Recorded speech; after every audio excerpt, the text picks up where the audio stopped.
I wasn't kidding when I said that we would be having Lord of the Rings is gay now news every single week, because Let's that is get this exactly what is over. happening. Oh my god, the picture. To be fair, I actually kind of like the art style. Like, it looks touching, romantic, soft, rounded. I don't Mm, mind it. the line work is sloppy, Yeah, but I think that's intentional. Pretty but sure it's intentional. it has a good use of color choice.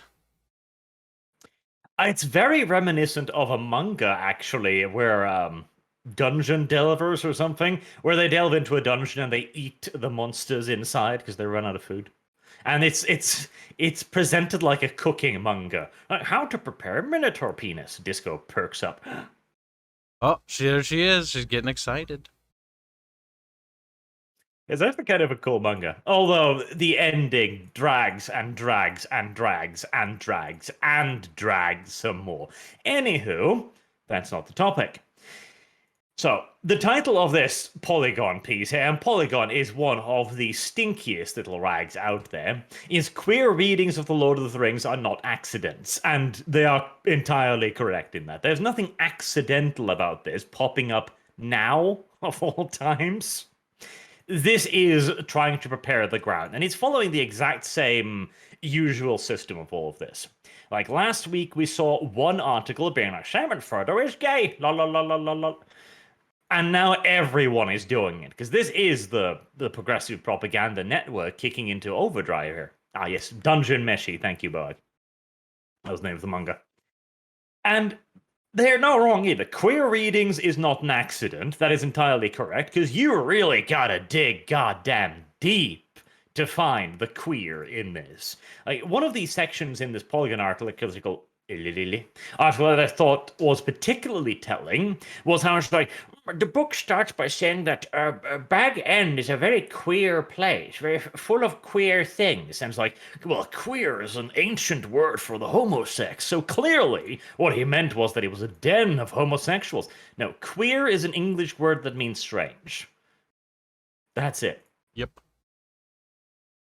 People That are is overreacting and overreading into what he wrote to misinterpret it intentionally, because what they're already attempting to do is they're already attempting to subvert his work. Yes, this is not a misreading. This is not a misinterpretation. This is very much so an intentional interpretation.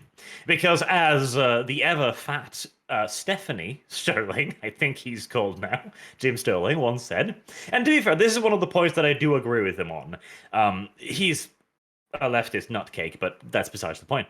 He made the point that anything can be political, and so he made a video trying to state that Dark Souls had a political narrative, and it was completely absurd, but he ended with a very valid point. Anything can be made political if you interpret it hard enough, which is kind of a self-defeating point too. It's like, well, if anything is political, then nothing is political, because you have to interpret all of it. And this is definitely that. This is pushing a narrative and agenda, as literally a day after, of course, The Guardian launches an article, which is not even an article in and of itself. It is just filleting the Polygon piece and linking to it in the circular corporatist shuttlecock of all of this nonsense. Like, it would be very strange if modern day adoptions didn't make some of the characters homosexual. Why? Well, because diversity. Why? Because inclusion. Why? Because politics. That's why.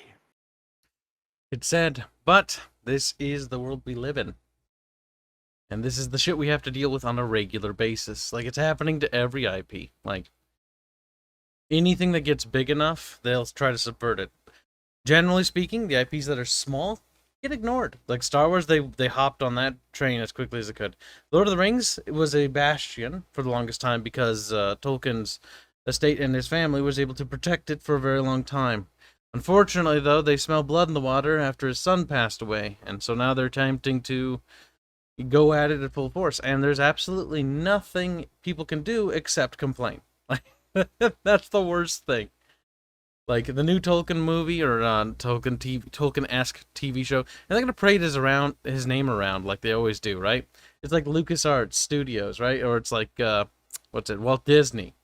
Like Disney is the name of a person that a corporation uses because it was named after him, and it's like they just parade around the husk of that thing and all the things that that person created. You know, they're long dead. They're gonna do the same with Tolkien's work. And they already have. You bring up Tolkien, the movie. This is luckily a little known movie, launched in 2019, and it has nothing to do with the Tolkien estate, with J.R. Tolkien, with the Tolkien IP, their brand, their family. In fact, it was roundly condemned by his son as a sham. It's literally a company going like, well, it's okay when we do it because it's a derivative work where they say like, no, we'll just take your name and you can't sue us because it's a derivative work. Don't you understand?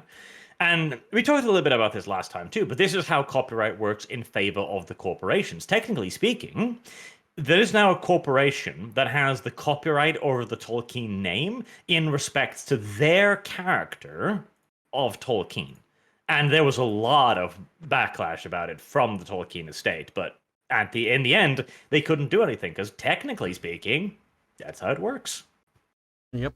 And it's what they're going to do anyways. It's how they get their fingers in the claws in, so to speak. There's nothing we can do about it except be loud and bitchy about it. And try to advocate other people don't buy that product so it just doesn't catch on. Like that's all we can do. That is an effective approach too, and it is, as you say, our only actual approach. It is to be loud and insistent on the points. These these write-ups that we've seen here, two of them, the Guardian one and the Polygon one, both of them are trying to twist and turn the word. They're playing semantic games with all of this. For example, there's one passage where, if you're a certain kind of person, you might say that Tolkien was a Catholic, and so he would never put gays in his artwork. He never even knew what gays were. And then he goes, actually, homosexuals have existed since the 1800s. I'm like, holy shit, shut your mouth. Of course he knew what it was, but that doesn't change the fact that he's a devout Catholic. And the idea of two men buggering each other would probably have been somewhat repugnant to him. Like, and then there's like, that is not a moral judgment on modern day sexualities. That is merely the point of view of a man that we knew was a devout Catholic and how they view all of this. And also, to further point that as well here, sexuality, as I made this point before, has no place in The Lord of the Rings. None whatsoever. It is not a theme. Romance is not a theme. And in the handful of, like, literally one case where it is, with Aragorn and Arwen, it's not even a romance. It's just like, oh, these two love each other and it's really pretty and pure. And that's it. There is no room for it. This is no Game of Thrones nonsense. Even when there are, like, Sam, who married Rose, was it? And had, like, 13 children. All of that is just described like they had a pretty wedding and then 13 children appear. That's it. There is no room for this in Tolkien's universe. Yeah. Generally. Like, there was not the purpose of the books, and it wasn't the point of the story. In fact, it completely misses the point of the story, which was more of a reflection of his actual life and his dealings with and his views on World War One. Like, that's where the influence and inspiration for a lot of it came from. It didn't come from what he wanted to fuck or whether dudes were fucking each other, because that had nothing to do with the story. But again, it's not about the story. It's not about Tolkien's work. It's about subverting something else to try to use that as a political tool, as you said before. Like, the sad thing is, Arch and I already know this, because we talk all the time outside of this and hang out regularly. Like, this is the shit they're gonna do with everything. He jokes about, like, doing that to my stuff, and it's one of those things where it's like, yeah, like, it's just something that is going to happen. And there's not... It's difficult to say. It's like, there's not an easy way to put it. Like, I wish we could make it go away. You know what I mean? Like, this kind of, what do you call it? Mentality in the industry? This kind of obsession with hijacking other people's work and then trying to profit from it and profiteer from it. I wish it was shamed more, but it's not. and we're just gonna have to eat the crap they're gonna try to put on the fucking table in front of us, which is gonna be that goddamn TV show that I know in my bones is gonna be trash. It is because, as I've talked about in my various little gatekeeping videos too, it's because these people who have entered into the fandom here, the outsiders, anti-fans in all due reality, they have a greater goal, a greater good, and a greater agenda. They don't care about Lord of the Rings. They don't care about the fact that sexuality is not a topic in Lord of the Rings at all. They care about, well, but my modern day politics. My modern day politics are more important, and therefore it trumps this universe. That's really all it is. It's they believe they have something more important to present. Yeah. Yeah. I also get the feeling personally, this is my own opinion, that a lot of this stems from a lot of people who have no talent easily try to just hijack other people's work and try to make it their own. Like you see it all the time with other works. When they can't even get on the IP, they make like a clone of it. It's like, look at this totally not Lord of the Rings knockoff thing, you know? Or something of that nature. Because they want in on it, but they lack the creative drive to make something unique and their own, and they don't really know how to take inspiration, so they just outright plagiarize. It feels like now that they have the opportunity to actually jump on board with the actual brand on, because now that, there's nobody safeguarding the IP, and they can just be like, now I can create all my little wildest fanfics about this IP. Like, that's kind of what it feels like. That is certainly a part of it too, and you can also see this in the confusion here. Like there is a genuine problem where they've got they can't view it as the thing it is because it's nuanced, it has depth.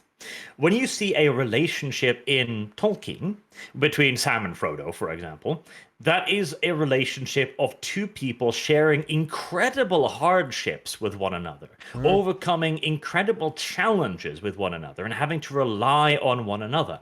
That is a deep, intricate friendship. But in the modern day, where nobody understands any of this, and everyone just seemingly writes with their penises and their little rubber duckies and fetish gear, every relationship must become a romantic relationship. There is no friendship, there's no mutual respect, there's no common goal or purpose. Everything has to be reduced down to your penis in this. We talked a little bit about this as well, about the whole Gods and Generals movie and how we would like more romanticization of these things, more high-minded ideals, instead of dragging everything into the goddamn gutter. Because that is where it is. Sam and Frodo having a homosexual relationship is the reduction of their relationship to a purely sexual one, a lustful one. That's not what it is about. It is so much more than that. Yeah, very much so. Like, it kind of is the problem. Like, I don't mind. This is the Puritan take, and I hesitate to say it, but it's like the idea of sex and stuff like that. I don't mind. I don't mind nudity in a fiction work of fiction. In fact, it's fine. I am not bothered in the slightest. But like, if we look at Game of Thrones, which tried to very much copy Tolkien's work and ultimately failed in the end, the one thing I found fascinating about that is the focus, the fixation on sex and the dirty things and the rotten things and trying to be gritty and nasty. And in the end, it just felt very hollow. Like it had no greater idea than, look, let's talk about this little 14-year-old's tits for fucking a few chapters, George R. R. Martin. Like, let's talk about this girl shitting herself for like a few paragraphs. Like, that's not particularly interesting. Now, maybe other people find that interesting, but I just think it's weird. It definitely is. Part of it is the selling nature of the shock of it.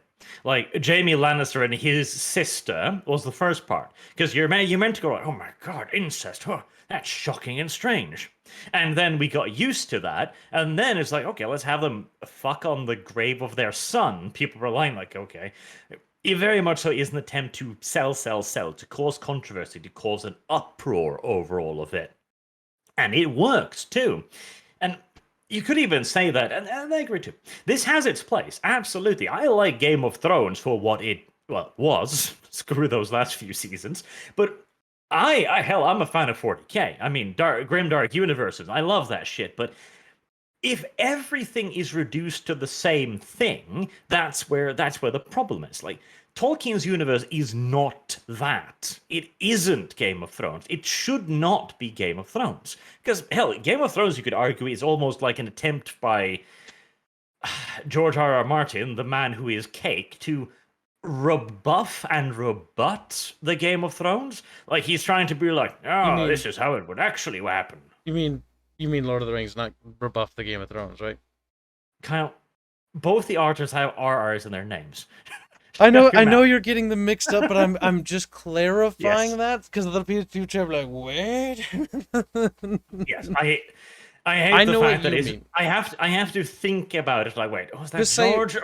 You can just call him Fatso, and you can call the other one Skinny. Like, there you go. There you go. The man who is cake, and the other person.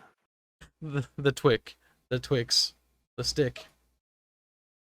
So I have arrived at the puritanical point of view now. Like, address me a few years ago, and I'd be like, no, everything used to be a bit more gritty. And now I'm just like, I'm sick of porn in everything. It's like, let's look at these titties, and it's like, okie dokie. And it's like, what's going on in the story? Like, shut up. There's no story. Look at tits. Oh, I'm on Pornhub now. It's like, okie doke. I don't know. It's just no substance. Substance is missing, and that's what I felt like was missing from Game of Thrones. It just felt hollow.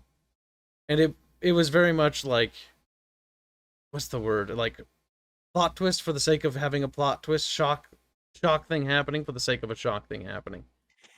The man who is cake wrote himself into a more than one corner. Jon Snow being the most obvious of all corners, where he's like, well, shit, I kind of have to kill this guy because he's literally the Mary Sue of my story, yet I literally can't kill this guy because he's the Mary Sue of my story. Well, he's male, that makes him a Gary Stu, actually. Yeah, but Mary Sue's more, I know it's more popularized because of the whole Ray situation, okay? I get it. I understand what you're saying.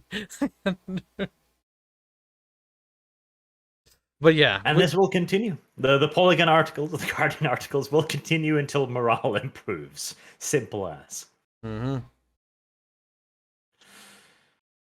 Oh, God. All you can do, you gotta point it out, you gotta yell at it, and you've gotta resist it once the TV show comes out, because you can bet your happy little bumholes that the mainstream media, they will be pushing their narrative, and they have already started pushing their narrative.